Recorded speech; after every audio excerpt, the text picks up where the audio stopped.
যিসকল লোকে অল ইণ্ডিয়াত গাড়ী টেণ্ডাৰ দিম বুলি ভাবি আছে তেওঁলোকৰ কাৰণে ভাল খবৰ। অল ইণ্ডিয়া লিমিটেডে 2026 বৰ্ষৰ LMV লাইট মটৰ বিচাইকেল কাৰ টেণ্ডাৰ মুকলি কৰিছে। অহা 11 দিনৰ ভিতৰত আপোনালোকে এই টেণ্ডাৰত এপ্লাই কৰিব লাগিব। এই টেণ্ডাৰসমূহত সকলো লোকে এপ্লাই কৰিব নোৱাৰে, মাত্ৰ 4খন ডিষ্ট্ৰিক্টৰ লোকসকলেহে এপ্লাই কৰিব পাৰিব। এই কাৰ টেণ্ডাৰ কেনেকৈ আপোনালোকে নিজৰ মোবাইলৰ পৰা সম্পূৰ্ণ বিনামূলীয়াকৈ এপ্লাই কৰিব। এপ্লাই কৰিবলৈ আপোনালোকক ডকুমেণ্টছৰ কি প্ৰয়োজন হ'ব, ফৰ্ম ফিল আপ কৰি প্ৰিণ্ট আউট কৰালৈকে সকলো ষ্টেপ বাই ষ্টেপ লাইভ আপোনালোকক ভিডিঅ' দেখুৱাম।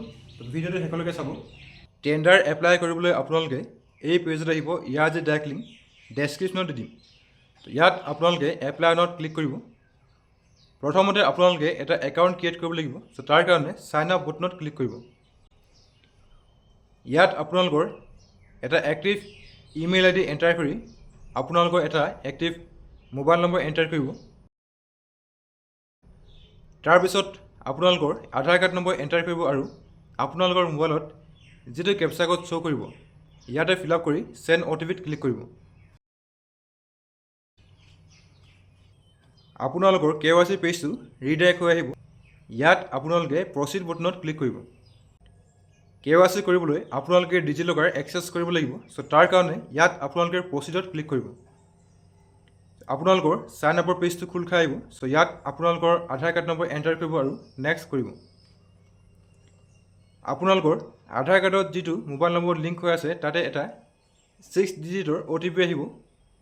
ইয়াত OTP এণ্টাৰ কৰিব আৰু ছাবমিট কৰিব। আপোনালোকৰ পেজটো এনেকৈ খোল খাই আহিব। যদি আপোনালোকৰ ডিজিলকাৰ একাউণ্ট ক্ৰিয়েট কৰা আছে, you are already registered with DigiLocker বুলি আহিব। ইয়াত আপোনালোকে ফৰগেট মাই পিনত ক্লিক কৰিব। আপোনালোকৰ ডেট অফ বাৰ্থটো ভেৰিফাই কৰিব লাগিব। ইয়াত আপোনালোকৰ ডে, মন্থ আৰু ইয়াৰটো কেলেণ্ডাৰৰ পৰা চুজ কৰি কনফাৰ্ম কৰিব। তাৰপিছত আপোনালোকে এটা 8 ডিজিটৰ ছিকিউৰিটি পিন কোড এণ্টাৰ কৰিব আৰু ডানত ক্লিক কৰিব। তাৰপিছত ডিজিলকাৰ এক্সেছ পেজটো খোল খাই আহিব। ইছ্যু ডকুমেণ্টত আধাৰ কাৰ্ড আৰু পান কাৰ্ড ছিলেক্ট কৰি এলাউ কৰিব। আপোনালোকৰ KYC ছাকচেছফুলি ভেৰিফাই হৈ যাব। তাৰপিছত আপোনালোকৰ লগ ইন পেজটো খোল খাই আহিব। ইয়াত আপোনালোকৰ আধাৰ কাৰ্ড নম্বৰ এণ্টাৰ কৰি কেপচা কোড ফিল কৰিব আৰু জেনেৰেট OTPত ক্লিক কৰিব। আপোনালোকৰ ৰেজিষ্টাৰ্ড মোবাইল নম্বৰত এটা OTP আহিব। ইয়াত OTP এণ্টাৰ কৰিব আৰু লগ ইন কৰিব। আপোনালোকৰ ডাছবৰ্ডটো এনেকৈ খোল খাই আহিব। ইয়াত আপোনালোকে আপডেট প্ৰফাইলত ক্লিক কৰি আপোনালোকৰ যি ডিটেইলছ আপোনালোকে ইয়াত চাব পাৰে। টেণ্ডাৰ এপ্লাই কৰিবলৈ আপোনালোকে হোমৰ ওচৰত যিটো টেণ্ডাৰ ছেকশ্যন দেখা পাইছে ইয়াতে আপোনালোকে ক্লিক কৰিব। আপোনালোকৰ পেজটো এনেকৈ খোল খাই আহিব। Hiring service of brand new LMV cycles, ইয়াত এপ্লাই অনত ক্লিক কৰিব। আপোনালোকৰ টেণ্ডাৰ এপ্লিকেশ্যন ৰেজিষ্ট্ৰেশ্যন ফৰ্মখন খোল খাই আহিব।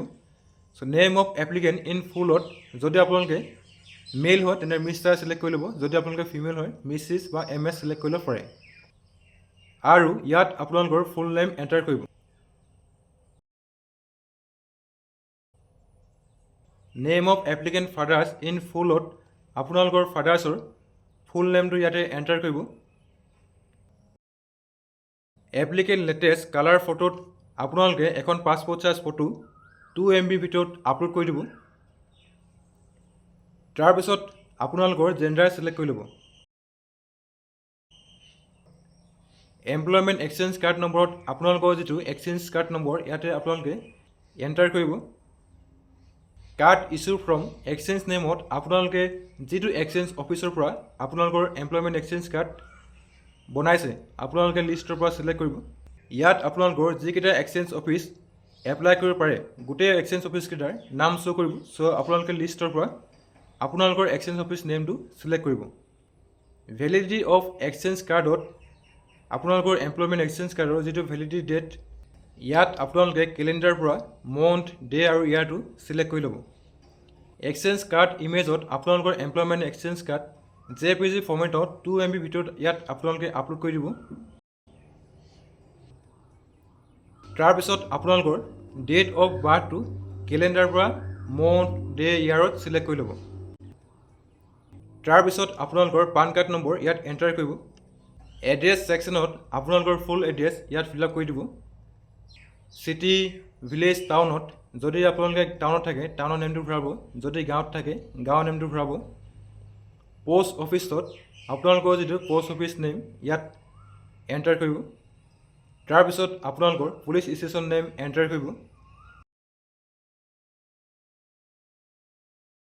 ষ্টেটত আপোনালোকে আসাম আৰু অৰুণাচল প্ৰদেশ দুখন ষ্টেট পাব চ' ইয়াত আপোনালোকে আসাম চিলেক্ট কৰিব তাৰপিছত আপোনালোকৰ হোম ডিষ্ট্ৰিক্ট চিলেক্ট কৰিব লাগিব চ' ইয়াত আপোনালোকে চৰাইদেউ ডিব্ৰুগড় শিৱসাগৰ আৰু তিনিচুকীয়া এই 4খন ডিষ্ট্ৰিক্ট মাত্ৰ পাব আৰু এই 4খন ডিষ্ট্ৰিক্টৰ লোকসকলেহে এই টেণ্ডাৰত এপ্লাই কৰিব পাৰিব চ' আপোনালোকৰ হোম ডিষ্ট্ৰিক্ট ইয়াত চিলেক্ট কৰিব তাৰপিছত আপোনালোকৰ যিটো এৰিয়াৰ পিন কোড ইয়াত এণ্টাৰ কৰিব do you have all vendor কোডত আপোনালোকে ন' চিলেক্ট কৰিব whether working in central government state government or private sector আপোনালোকে ন' চিলেক্ট কৰিব whether dependent of any all employ in ছাৰ্ভিচত আপোনালোকে ন' চিলেক্ট কৰিব আপোনালোকৰ mobile number email ID automatically fetch হৈ আহিব তাৰপিছত আপোনালোকৰ এটা ছিগনেচাৰ JPG ফৰ্মেটত 2 MB ভিতৰত ইয়াত আপোনালোকে আপলোড কৰি দিব ছিগনেচাৰ আপলোড কৰাৰ পিছত আপোনালোকে এটা এজ প্ৰুফৰ ডকুমেণ্টছ আপলোড কৰিব লাগিব তাৰ কাৰণে আপোনালোকে পান কাৰ্ডটো JPG ফৰ্মেটত 2 MB ভিতৰত আপলোড কৰিব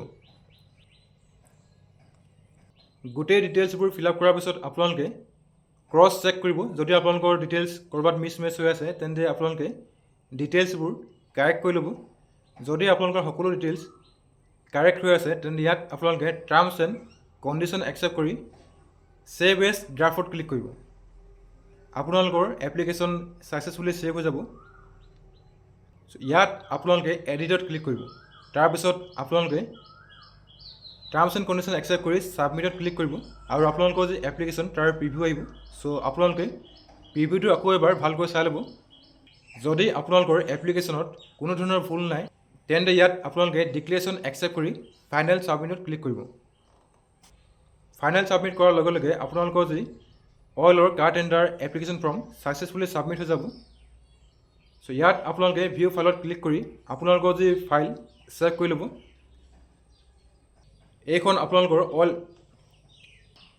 এইখন হৈছে আপোনালোকৰ অইল LMB কাৰ টেণ্ডাৰ এপ্লিকেশ্যন ফৰ্ম চ' ইয়াৰ আপোনালোকে এটা প্ৰিণ্ট আউট উলিয়াই ল'ব যদি আপোনালোকৰ প্ৰিণ্ট নাই তেন্তে আপোনালোকে মোবাইলত ছেভ কৰি ল'ব